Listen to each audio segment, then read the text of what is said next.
राम राम सलाम सत श्री अकाल भाई व्लॉग नहीं है रिएक्शन वीडियो ही। और एक रिएक्शन वीडियो इससे होते बनाया करेंगे यार जो बैठ के मज़ा नहीं आता उसमें है नहीं। चलते फिरते की रिएक्शन वीडियो होनी चाहिए, कुछ अलग करेंगे। तो आज की वीडियो है भाई एक्सक्यूज मी इंडिया चैनल पर दे, ओरिजिनल लिंक डिस्क्रिप्शन में मिल जाएगा देख लियो। और वीडियो का टाइटल है भाई पाकिस्तान को याद, यदि कामयाब होना है तो भारत के साथ संबंध अच्छे होने चाहिए। पाक media on India. Pakistani media के कुछ एक लोग हैं तो समझ में आ गया, बाकी जो फिजा खलीफा टाइप के उनके तो आने का भी नहीं कभी। ठीक है, बाकी जगह पहले वीडियो देखो और लास्ट में मिलकर जाइयो, यहीं मिलूंगा। ठीक है, लोकेशन नहीं आनी होने की दूसरी, पर बाद में मिलकर जरूर जाइयो, करो चेक वीडियो। कि जो 10 नवंबर को जो है अफगानिस्तान के ऊपर जो कॉन्फ्रेंस हो रही है उसमें इंडिया भी है, सब है, और इन्होंने जाने से मना कर दिया पाकिस्तान से। ही कहते हैं नहीं जी सारे स्पॉइलर उसके अंदर है। तो अगर स्पॉइलर उसके अंदर है तो चाइना क्यों जा रहा है सर, और वहां पे अफगानिस्तान क्यों जा रहा है वॉशिंगटन डीसी में, कि यहाँ पे Indian diaspora is very active. एक तो वो हमसे इंडियन काफी, एक तो पॉपुलेशन में ज्यादा है, दूसरी हमारी फाइनेंस इकोनॉमिक बेस्ड माइग्रेशन हुई, उनकी education related education based migration हुई। Sir Pakistan is an ideological state और टेरिटोरियल स्टेट, जरा ये कंफ्यूजन है, जरा इस पे थोड़ा सा कमेंट कर दें। नमस्कार दोस्तों, एक्सक्यूज मी इंडियन में आपका स्वागत है। दोस्तों, पाकिस्तान जब से बना है तब से वहां के हुक्मरानों ने पाकिस्तान की जनता को यह समझाने की कोशिश की आप इस्लाम के नाम पर अरब की तरफ देखिए और अरब के लोग ही दुनिया में सुपीरियर हैं, एक दिन पूरी दुनिया पर वही राज करेंगे। हर आदेश का पालन वे आंख बंद कर करने लगे। लेकिन आज के समय में बातें हो रही हैं कि किसी भी तरीके से हम लोगों को इंडिया के साथ जाना चाहिए। इस वीडियो में देखिए कि किस प्रकार से कमर चीमा जब उन्होंने प्रश्न किया हमें इन हालातों में अब क्या करना चाहिए, तो उनको ऐसा जवाब मिला कि वह हैरान हो गए। और आरजू काजमी की डिबेट देखिए, आपको पता चलेगा कि अमेरिका के अंदर हिंदुस्तानी कैसे अपना वर्चस्व कायम कर रहे हैं। इस वीडियो को पूरा देखकर कमेंट बॉक्स में लिखकर बताएं कि अभी पाकिस्तान के ये हालात क्यों है और आने वाले समय में क्या इंडिया के साथ उनके संबंध अच्छे हो सकते हैं। चैनल को सब्सक्राइब करें, लाइक करें वीडियो को और लोगों के पास शेयर करें। जय हिंद, जय भारत। एक तरफ भारत है, हम भारत को बड़ी गालियां देते हैं, जारी बात है हमारा उनके साथ एक धरीना मसाइल है, 75 साल हो गए हैं। लेकिन सर वो जो भारत के नेशनल सिक्योरिटी एडवाइजर हैं अजीत डोवल साहब, वो तो पेरिस में बैठे हुए हैं, वो फ्रांस के साथ स्पेस की बातें कर रहे हैं, इंडो पैसिफिक की बातें कर रहे हैं, मैरीटाइम सिक्योरिटी की बातें कर रहे हैं, सिविल न्यूक्लियर डील की बातें कर रहे हैं। और इधर हमारे उलमा जो है वो हुकूमत नु और पंजाबी कहते हैं तौन ते गोडा रख के कहने एम्बेसी बंद करो। और हुकूमत पाकिस्तान जो पाकिस्तान की मेन ग्रैंड ट्रंक रोड है सर, उसको नहीं आज तक खुलवा सकी। 20 दिन हो गए हैं कि Pakistan is a territorial state, is not an ideological state. हमारा जो मजहबी तबका है वो तो कहता ही तो है ही। वो अगर आप प्रोफेसर खुर्शीद साहब जो जमात इस्लामी के हुआ करते थे अमीर, वो कहा करते थे जी जरा अपना इसराइल है ना उन्होंने पाकिस्तान की डिफेंस पॉलिसी में डालें, उसको भी डिफेंस पॉलिसी में डालें। और मैंने पाकिस्तान की सड़कों के ऊपर खुद सर इन गुनहगार आंखों ने पाकिस्तान की सड़कों के ऊपर जो बोर्ड्स नहीं होते लिखे होते कि फलां शहर कितनी दूर है, ये मैंने खुद पढ़ा है। यरूशलेम जो है वो 4800 किलोमीटर कि 5600 किलोमीटर। भाई चाचा ਤੁਹਾਡਾ यरूशलेम ना की तल अगर रस्ते ਦੇ ਵਿੱਚ ਤੁਹਾਡੇ ਤੁਸੀਂ और श्रीनगर तो हमने वैसे ही लिखा होता है ना, चलो है 300 किलोमीटर या 200। तो sir Pakistan is an ideological state और टेरिटोरियल स्टेट, जरा ये कंफ्यूजन है, जरा इस पे थोड़ा सा कमेंट कर दें। नहीं देखें, ये एतजाज साहब ने बड़ी अच्छी बात की है और वो बड़े अरसे से इस पे बात कर रहे हैं। उन्होंने जो पहली अपनी बुक लिखी थी ना इंडस सागा, वो भी तकरीबन इन्हीं, उसमें बहुत खास बात क्या है, यानी पाकिस्तान में जब कोई भी अपने आप को इंडिया से अलग तस्वर करता है ना, तो उसके पीछे वो धूम लगाता है मजहब की कि हम अलग इसलिए हैं कि जनाब हमारा जो है वो मजहब है और मजहब की वजह से हम जो है हिंदुओं के साथ नहीं रह सकते। तो वो जो बुक इंडस सागा है उसमें भी उन्होंने इस पॉइंट को जरा रेशनली एक्सप्लेन करने की कोशिश की कि हमारा जो वजूद है वो सिर्फ मजहब की वजह से नहीं है, बल्कि ये इंडस वैली सिविलाइजेशन है। और जब आप ये मान जाते हैं कि ये इंडस वैली सिविलाइजेशन है, तो फिर आप बर्र सगीर के किसी बंदे को भी या किसी भी ग्रोह को इंडस वैली सिविलाइजेशन से बाहर नहीं रख सकते। जिसका मतलब ये है कि फिर बर्र सगीर की जो मुख्तलिफ तहजीबें हैं, ख्वाह वो गंगा जमुना हो या वादी सिंध की तहजीब है ये सारी तहजीबें आपस में जुड़ी हुई हैं और कहीं ना कहीं गुंजाइश मौजूद है कि हम एक किस्म के लोग हैं या हम एक तरह से मिल बैठ के एक रियासत के अंदर या मुख्तलिफ रियासतों के अंदर रह सकते हैं, एक पॉसिबिलिटी डिवेलप होती है।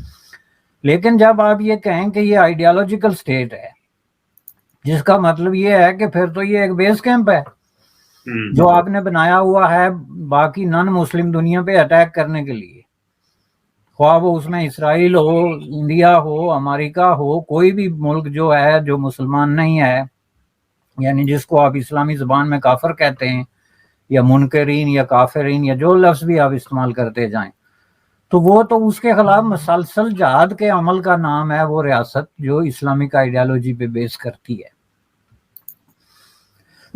तो मेरे नज़दीक ये है कि ये बात बड़ी ज़बरदस्त है कि इसको अब एक रियासत है तो टेरिटोरियल रियासत बना के तो आप अपनी कल्चरल बुनियादें ढूंढें, इसके कि आप मजीद उसी सफर पे, जैसा कि मैंने पहले कहा कि आप निकल गए थे 1947 से कि नहीं जी इस खिते से हमारा तो लेना देना ही कुछ नहीं है, तो हम तो लीडरी भी उधर करेंगे, तंजीमें भी उधर बनाएंगे। तो ये मैंने कहा कि ये फ्लॉप क्यों हुआ, इसलिए कि उसके पीछे से अमेरिका हट गया। सारा जो आज पाँच था ये अमेरिका ने खड़ा किया था, वो हट गया तो आप भी फ्लॉप होके बैठ गए। तो अब कम से कम आप दोबारा फिर जो है ना वो शराब के पीछे भागने के बजाय हकीकत के पीछे भागें कि हम कहाँ खड़े हैं, हमारे इर्द गिर्द क्या है और हम कैसे जो है इसमें अपने आप को एडजस्ट कर सकते हैं। सिंपल सा मसला है और ये कोई बहुत बड़ा, आपने ये कहा ना कि ये करारदाद मकासद से लेके शुरू करना पड़ेगा। डेफिनेटली बहुत बड़े बड़े पहाड़ आपने खड़े किए हुए हैं रास्ते में, उनको हटाना पड़ेगा, लेकिन ये इतना मुश्किल प्रोसेस भी नहीं है क्योंकि ये एक बहुत ही आर्टिफिशियल किस्म की एक सिचुएशन क्रिएट हुई है जो डिफ्यूज हो सकती है with in a decade. Sir बिल्कुल सही कहा, ये सारा आर्टिफिशियल प्रोसेस है, इसीलिए तो इतना इसको होल्ड करना पड़ता है, इतना पकड़ना पड़ता है। अगर इसकी रखवाली करनी पड़ती है, अगर ये एक नेचुरल प्रोसेस हो तो उसमें जो स्टेट क्राफ्ट है वो बड़े आराम से वो चलेगी, क्योंकि ये सारा टॉप डाउन अप्रोच है ना। आपने एक कानून बना दिया और कहा जी सारे इन्हें फॉलो करो, so let the people make it, जो जैसा भी बनाए ना। वॉशिंगटन डीसी में कि यहाँ पे Indian diaspora is very active. एक तो वो हमसे इंडियन काफी, एक तो पॉपुलेशन में ज्यादा है, दूसरी हमारी फाइनेंस इकोनॉमिक बेस माइग्रेशन हुई, उनकी एजुकेशन बेस्ड माइग्रेशन हुई। वो हमसे पैसे में भी यहाँ ज्यादा है, इंटेलेक्ट में भी हमसे आगे है इंडियन, और उन्होंने फिर आहिस्ता आहिस्ता उनकी सेकंड जनरेशन जो है वो कांग्रेस में भी आ चुकी है। आज 5 जो है इंडियन डिसेंट के कांग्रेसमैन मौजूद हैं, 2 प्रेसिडेंशियल कैंडिडेट जो कि दोनों गवर्नर रह चुके हैं, इंडियन डिसेंट के हैं, निक्की हेली और बॉबी जिंदल। तो उसी तनाजर के साथ जब हम देखते हैं तो इस वक्त व्हाइट हाउस में जो अगर इंडिया पाकिस्तान या सब कॉन्टिनेंट का या अगर आप साउथ एशिया का देखें तो सबसे ज्यादा अपॉइंटमेंट जो है वो इंडियन अमेरिकन की है। उस हवाले से इस वक्त व्हाइट हाउस में जो बाइडेन साहब का स्पीच राइटर भी इंडियन, इस वक्त उनकी पॉलिसी रिलेटेड भी उनकी अपॉइंटमेंट्स, और उसी हवाले से जब वो देखते हैं उस तनाजर से तो पलड़ा भारी हो जाता है इंडिया का। अब दूसरी साइड पे चलते हैं, पाकिस्तान को कंपेयर करते हैं कि वो वहां की पोजीशन क्या है। पाकिस्तान ने एक तो पिछले दौर में इन्होंने बिल्कुल चाइना के कैंप में जाके अमेरिका की तरफ, मैं हमेशा ये कहता हूं कि नेवर बर्न द ब्रिजेस, लेकिन इन्होंने ब्रिज बर्न किए, इन्होंने अमेरिका बैशिंग की, इन्होंने कहा जी हम तो हिमालय पे चढ़ गए हैं, इन्होंने सब किया, बल्कि सी पैक को लेकर अफगानिस्तान में जाके कोशिश, उनके सेल्समैन बन गए, आगे जाके दुनिया में सी पैक में बेचना शुरू कर दिया और एब्सोल्युटली नॉट और इस तरह की चीजें की। और आपका जो पहले ही फॉरेन पॉलिसी डूबियस थी वो इस हवाले से कि उसामा बिन लादेन जब से पाकिस्तान से मिले उसके बाद आप दुनिया का एतमाद हासिल नहीं कर सके। और तीसरी इसमें जो बात मैं कहूंगा, आपकी फॉरेन पॉलिसी, अगर मैं आज आपसे ये क्वेश्चन करूं आपकी फॉरेन पॉलिसी क्या है, तो आप मुझे सेटिस्फाई नहीं कर पाएंगे। आप मैं किसी से ये पूछूं कि आज पाकिस्तान कहां खड़ा है, किस कैंप में है, कैंप उनके पास मौजूद है या नहीं मौजूद, कोई पता नहीं।